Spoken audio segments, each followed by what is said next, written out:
definitely see the Bucks as a possibility. Well, I could see them doing it to avoid all the legality issues. It's like, okay, well, Bucks, if you want to use things like, the Too Sweet and all this, You then can do it on this come show. in and do a match for us, and we'll Yeah. settle the legalities. We'll settle out of court or whatever. We'll Oh, allow and the you to Bucks would lose still it. get paid for it too, and they would get exposure. Yeah, exactly. And it would Yeah. be good for both sides, And but I think Vince is too much of a greedy fuckhead to I do know. anything like that. I think if Triple H was in charge, Triple H would be fucking easily down with that. He'd be like, okay, come in for this one well, show, blah, that's blah, blah, another blah, reason why blah. I say for NXT. I mean, maybe. Triple H runs NXT. It's not Vince doesn't have any really controlling power unless it's someone's getting called up. See, the problem with that, though, is that to the mainstream WWE casual crowd, NXT is the minor leagues. It is, but I'm not So even. that wouldn't look good for big name guys like the Bucks or even the God or Kenny Omega to come in just for one show, just for one match or whatever. It would kind of make them look bad. It's like, okay, they're not good enough for mainstream WWE, but we'll put them in NXT. That's That's how exactly people what it is. are gonna see it, and that's gonna be the big thing on Twitter. That's gonna be the big outrage. Like, oh my It, God, how could they put these guys in NXT and they can't even be on the main roster for one show? Why you not put know. them at Mania? This is ridiculous. Rage, rage, rage, rage, rage. Yep. Coming soon, cheesecake and a cold one with Jake R. The Jericho deal was good for all three parties, and that's how it would have to be. So it would have to be the Bucks. Well, from what I've read about the Jericho thing, what he sold Vince on was him getting that AJ Styles type of pop when he comes back to WWE. Well, he got an AJ Styles type of pop during his entrance. Yeah. Well, what he's saying is like they'll see all his great matches in Japan, and when he comes back, he'll have bigger crowd reactions with his new Oh yeah, character. absolutely, because everybody will be a mark for Jericho again. And Vince loved the Just like idea. you. I've always been a Jericho mark. I'm a Jericho-holic. I went to a SmackDown taping in 2003, 2004 maybe, and almost got in a fight in line because I was just like shouting shit about how great Chris Jericho was. And Chris Jericho was a huge heel at the time, so everybody hated it. And then I got my seats, and there were these like two older ladies, and I don't mean older like in their 40s, I mean older like in their fucking 60s, sitting like kind of in front of me and to the right. And I was just shouting how fucking great Jericho was. Like whenever somebody started doing chants, I started screaming out Y2J and shit. And these old ladies finally got sick of it, and they turned around. They were like, "Will you please stop? Chris Jericho is terrible." And that like emboldened me even more. I was like, okay, now because she said that, now I really am a Chris Jericho mark, and I've been that way ever since. Dude, that literally just reminded me of a live show moment, bro. That literally reminded me of this live show. Okay, it was a house show, but they call them WWE Live. So I was at this house show, and it was in 2013, and it was the Shield versus CM Punk, and they were running that program after, it was after they had the pay-per-view match, and basically it was the same type of screwy finish. Rollins is out of the ring.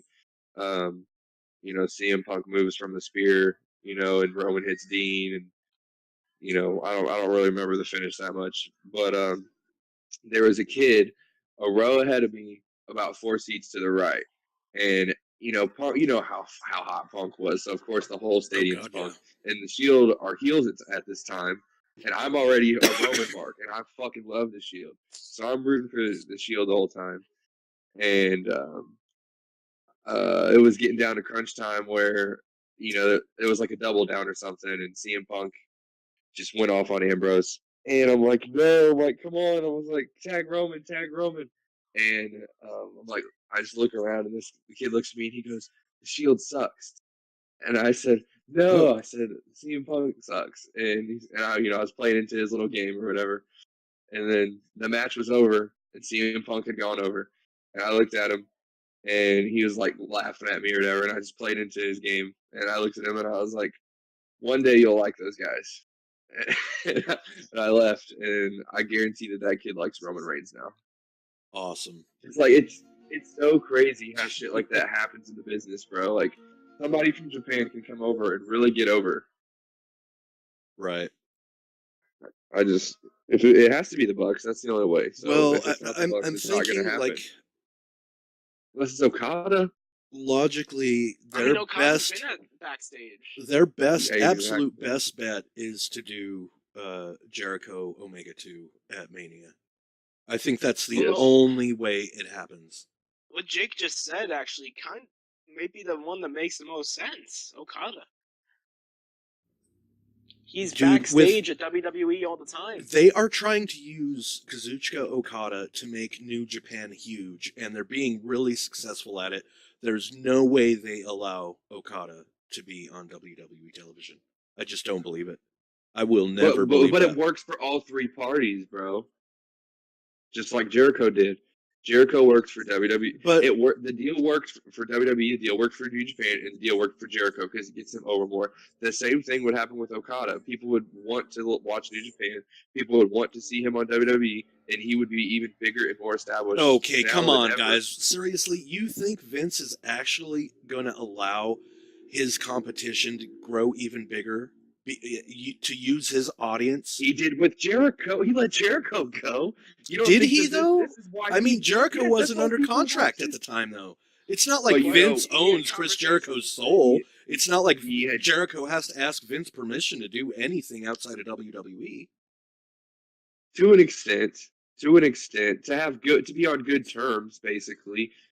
Jericho wasn't under contract, maybe, but if Jericho did this match without even talking to Vince and then came back 3 months later, like, I don't know. I'm sure he talked. Open. I'm sure he talked to Vince about it in a friendly way. I'm sure he didn't want to blindside the boss that he's been working for so goddamn long by saying, "Hey, hey Vince, I'm going to go do this thing in Japan." And Vince was probably like, "Okay, well, good. I mean, you'll get some heat for it, and it'll reflect good on us because everybody knows you because of us." Blah blah blah blah blah. But it's not gonna be Okada. I mean, like what? How would they even use that storyline wise? I mean, at least Jericho and Omega makes sense because everybody watched Wrestle Kingdom 12. Everybody. So everybody's already aware of Jericho Omega. So having them have their second match at WrestleMania is the only way I see any kind of New Japan WWE collusion going on at all. That would be nuts. How would that even work? At the 25th anniversary show, the Bucks and Omega invade or something? Oh, now that could be something. Jericho comes back to the 25th anniversary show, and then he eats super kicks. or Adam Cole. What if it's the Adam Cole Undisputed Era, and then Kenny comes out? No, that wouldn't happen, but that'd be hilarious if it did. Yeah, Kenny's too big to use with those jobbers anyway. Kyle O'Reilly would carry the bus. I mean, why do people even like Adam Cole? Whatever. I don't know, because he looks like Jesus in the face. He's got the best shining wizard in the business. I hear people call him like the next HBK. I'm like, what? Really? Yeah, no, that's not a thing. Here, I've heard that too. It's not real. It's all these millennial. JD said that. All these millennial. Oh yeah, I would believe that, dude. I would believe that. He said it on and off the script when he signed with WWE. He's like, now Adam Cole is the next Shawn Michaels. No, come on. He's not. There's not a next Shawn Michaels. He'll be the biggest star in the business. You guys, 5 years, mark my words. You guys do realize that JD never watched pro wrestling before 2012, right? He never watched WCW. I've never seen an episode of Monday Night Nitro. That show's trash. Put it in the trash. Come on, man. It's fucking garbage, bro. It's fucking garbage, bro. Bro, I'm doing mid-turn now. Bro, I booked all of Jericho and Omega, and no one even knows about it. No, I never. also booked Big Cass's torn ACL, bro. We sound the same. I'm him from the future. We sound the same. No one sounds like me except for my stuttering, delayed ass. Do you guys think that Jericho and Kenny was rehearsed? I don't think so. I'm sure they talked about some of the outside spots. I'm sure they talked about a couple of the high spots, but I think that's it. That match felt more organic.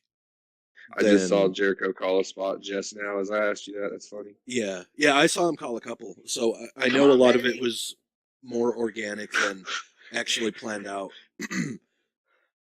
But I mean, even if it was, we'd probably hardly be able to tell because of the abilities of Jericho and Omega. I mean, they're two of the very best of all time.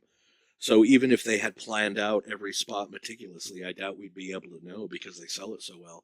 And they would probably call spots in the ring just so we would catch that and say, okay, well, they're just calling spots on the fly when they've actually already planned it. And they're just calling spots for our benefit. Boom. But yeah, back to being a mark though. All that shit I just talked to you about, all the shit I've learned about music, wrestling has the same shit. We have no clue. Yeah, we really don't. We can only speculate on what happens backstage, and we could put things together through rumors and, people like Dave Meltzer and other insiders. But, it's not going to give us any real insight like it would actually being there and being part of the process and seeing how it actually really develops. And, doing that, days and weeks on end, for years and years and years. I could see after a few years somebody being so acclimated, especially like working with somebody they've worked with in the past a few times, they go out to the ring and they don't even have to discuss what they're going to do. They just do it all inside the ring because they're so used to each other. They know how each other works. They know each other's personalities backstage, et cetera, et cetera. And then they're able to put on a decent to really good match just on the fly. It's beautiful. Yeah, and I mean, we don't understand the politics, like how storylines come to be, like what the original storyline plan was. I mean, we learned some of that after the fact, but we never know, like going into it. We can only. So would you agree with or disagree that wrestling fans are getting too smart? Well, I've felt that wrestling fans have been too smart for a long time now, and with the rise of social media, it's only gotten worse.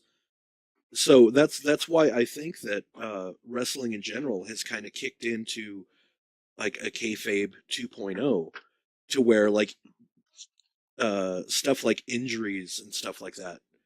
Guys might not even be hurt. They just take them off TV because they don't have anything for them storyline wise, or they want to run with something else, which they're not going to be involved in, or, to kind of build up some heat for them, keep them off TV for a month when they're getting big crowd reactions, kind of put the cool on them for a little bit and then bring them out a month later or whatever. And then they're even hotter. So I think some of these injuries and some of these things that happen are definitely kayfabe for sure. Like a lot of the stuff we see on social media, it's not all of it, of course, but some of it's definitely planned ahead of time and involves, a heavy amount of suspension of disbelief. Like, okay, this stuff is definitely storyline. So, like in the past year, as far as WWE goes, who do you think has been a kayfabe injury? Enzo. Enzo, I definitely think, because he was taking a lot of heat and they needed to like cool him off a little bit. I think. Although I do think he has had the flu, but like for this long period of time, I'm not sure. This is kind of tinfoil, but I think Seth Rollins. Interesting. Yeah, not his knee. Yeah. Oh, stop. Oh, you mean with Samoa Joe? Yes, the Samoa Joe one. Oh, okay. Yeah, that was Yeah, different. Are you No. talking about the first one? I mean, was we saw no. the surgery and everything on that one. So come on. I know.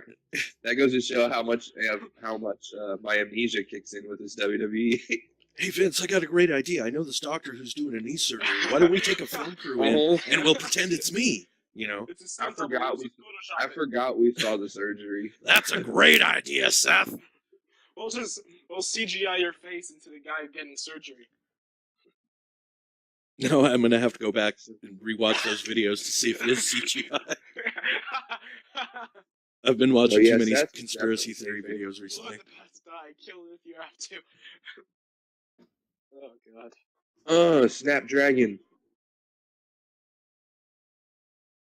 There's juice now, boys. The blood is flowing. The blood is flowing I like meant the Juice rivers of Robinson. Bethlehem. The color. I know, that's what I thought too, Juice Robinson. I watched this thing of from the World Tag League of him and Sami Callihan, and they're doing their backstage interview, and he's like, I like to eat shit. It actually tastes good in my mouth. Let me find it. And Sammy's like, "You're a weird guy." That sounds like a Dolph Ziggler promo. He's actually like, you know what? We were shit tonight. And you know what? It's fine. I like shit. I eat it. Dolph Ziggler's had to eat a lot of shit over the years. I hope something good happens to him. I mean, I've been on again, off again with Dolph. I'm not a fan of his moveset, but I love the way he sells. Mm-hmm. He makes other wrestlers look fucking amazing. And I mean, plus he had Vicky Guerrero by his side for a while, so that's always a bonus for me.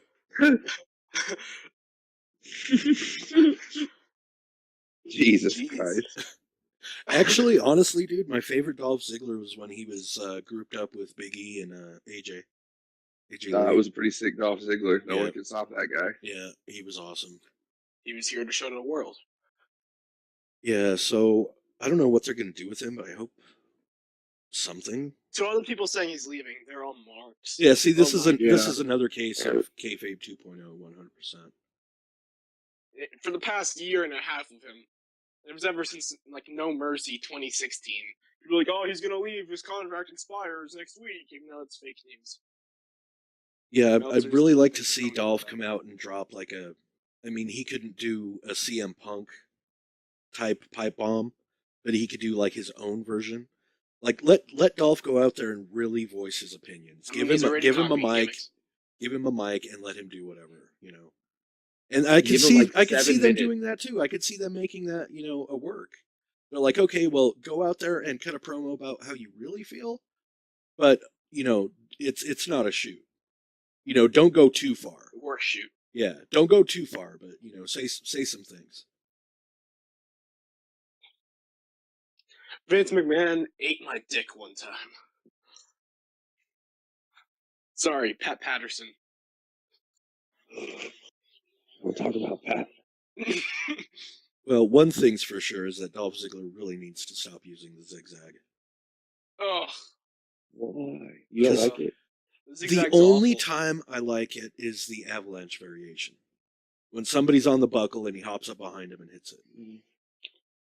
I would prefer he just throw a regular side Russian leg sweep. I prefer Hey, what's wrong with that, man? You don't see people using the classics anymore, like a short arm scissor or a side, a side suplex. You don't see shit like that anymore. I mean, you saw Davey Boy Jr. throwing some classic shit at Wrestle Yeah, Kingdom. of I thought course. that was awesome. I what, marked out for that. Dolph's finisher has to be a bulldog.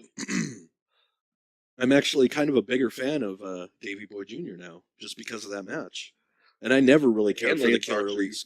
Yeah, and I mean, I can actually get past the tramp stamp now because he actually does have more Thank tattoos you. on his back. So, it didn't really bother me that much. I mean, I know I talked about it during the match, but yeah, it didn't really bother me like it used to. So, and I think part of that was how brutal they were because they just came out and raised hell, and I miss shit like that.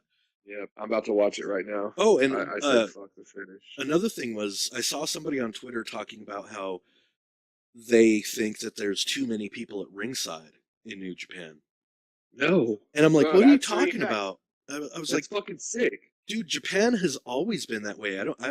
Not just New Japan, but every Japanese promotion, for the most part, they always have a ton of people at ringside, and a lot of times they end up playing into it. And it's not like Yeah. a distraction or anything. I think what it is a lot of casual viewers of WWE haven't experienced it before. Like this guy even said this was his first time watching New Japan, so he had questions about it because I talked to him on Twitter about it for a little bit, and he just said he thought it was distracting, and I was like, it's always been like this in Japan. It's always going to be like this. It's just one of the things you have to get used to. You know, it's like people complain about the crowd noise. You know, oh, well, the Japanese crowd was so quiet for this match. Well, yeah, they'll mark out and they'll pop for certain things, but for the most part, the Japanese people are a quieter, more withdrawn type people. You know, what? and Last night they're the crowd was on fire. they're super Yeah, respectful. You know, so they don't want to distract from what's happening in the ring, unlike American crowds who want to get them fucking selves over. Like Yeah. Full Sail all the time. CM Punk! Yeah. CM Punk! Oh man. Chicago's another bad one. You know, I love doing crowd chants and everything and being involved and being part of the crowd. Yeah, that's fine. But when you try to make it about yourself instead of what you're supposed to be watching, instead of the thing that's supposed to be entertaining you, then you're being a fucking dickhead, bro. Well, it's almost like a territorial thing. It's like you're coming to our state. You know, people are gonna know that you're here. Right. I don't know. Lance Archer just spitting on everybody. He's such a motherfucker, bro. It's just like those Full Sail crowds, I believe those are heavily planted. Really? Yeah, They sell them. heavily planted, and like I think they're told like what chants to use for who ahead of time. No, I can believe that. I can believe that. Yeah, because I can't honestly believe that when obscure indie guys show up in NXT, that these Oh my fucking God. marks know all their fucking chants, know all their shit, you know. I don't believe it for a second. Not like a Full Sail crowd. I would imagine like, you know, a Chicago crowd or another big wrestling city like Minneapolis or something, you know, but not New York. Full Sail. I mean, these are all just college kids. Yes, sure, some of them might know, but not enough to make a huge chant out of it. I definitely think that shit is planted and planned ahead of time. Absolutely 100%. Those crowds have never felt genuine to me. And while I love the atmosphere of NXT, those crowds just kind of give me AIDS. Not a fan. Well, know what? They're spring in the Silverdome, brother. Superdome. In the Silverdome. Returning, brother. Oh yeah. That's gonna make up for it. Here we go. What if Hogan came out during the match last night? Jericho Omega. No, what if they do Jericho Omega 2 at Mania and Hogan comes out? Oh. Oof. There's like some big spot in the ring, like And then you have JBL return, and he's like, "That's the 5-time IWGP champ." there's like some huge like outside spot and both guys are down and you just hear like real softly, I am a real It American. is. I pictured Voodoo Child, which is weird. Oh my god, I would mark out. I would mark out hard. I remember sitting around with my friends and Hogan would come out and I would mark so hard. They're like, why do you like Hogan? Hogan sucks, blah blah blah. I'm like, shut up, Mark. Undisputed champion. Shut up, nerd. I'm gonna thump you. They have Howard Finkel in the ring. He's like, "Ladies and gentlemen, the former World Wrestling Federation Undisputed champion." They're like, why do you like Hulk Hogan? And I'm like, okay, let me show you. And then He's Mr. America champion. and then I would no sell their finish, and then I would Hulk up, and I would hit him with a big boot, and then drop the stinky leg, and be like, "That's why I love Hulk Hogan, motherfucker." I always have like a soft spot for Hogan because you know that was like my childhood hero, and you can't ever get over that. That's why I understand like so many people being John Cena fans, because there's a whole generation of kids that grew up watching him. So I mean, if I was a kid and I like John Cena, then I could see myself being a lifelong fan, just like I am of Hogan. Today, I mean, the kids today who are able to watch other wrestling besides WWE are the luckiest goddamn kids in the world. You know, if sorry, this completely goes back to the Hogan point. What if I'm sure Michael Cole is going to bring up the fact that Hogan and Jericho were both undisputed champions and just disregard Omega. He's like, you know, this is interesting. Jericho and Hogan were both undisputed champions at one point. Could there be a little beef here? I mean, even if it was just a one-time thing, because I think it would be cool if they did Jericho Omega 1 in Japan, Omega goes over. So they come over to the US to do WrestleMania and Jericho goes over. Then they go back to Japan for their third match, and then Jericho goes over in the rubber match. Because people will be expecting Kenny to win, you know what I mean? Kenny wins in Japan, Jericho wins in the States, they go back to Japan, but then Jericho wins. And then they go on to do their own thing after that, like Jericho could hang out in New Japan and feud with Okada or something. That would be a good way to put some shine on Jericho by having him beat Kenny Omega twice in a row. So they move him over to Okada and they do whatever they want with Kenny. And I could see that happening over this year. You know, what you just brought up is kind of what I'm worried about. If they're going to do Naito versus Jericho at the US show, New Japan, you think Jericho's going to go over Naito? Well, if they did do the WrestleMania thing, I would say, yeah, he would have to. But as things stand logistically right now, I don't think Naito can afford to lose to anybody.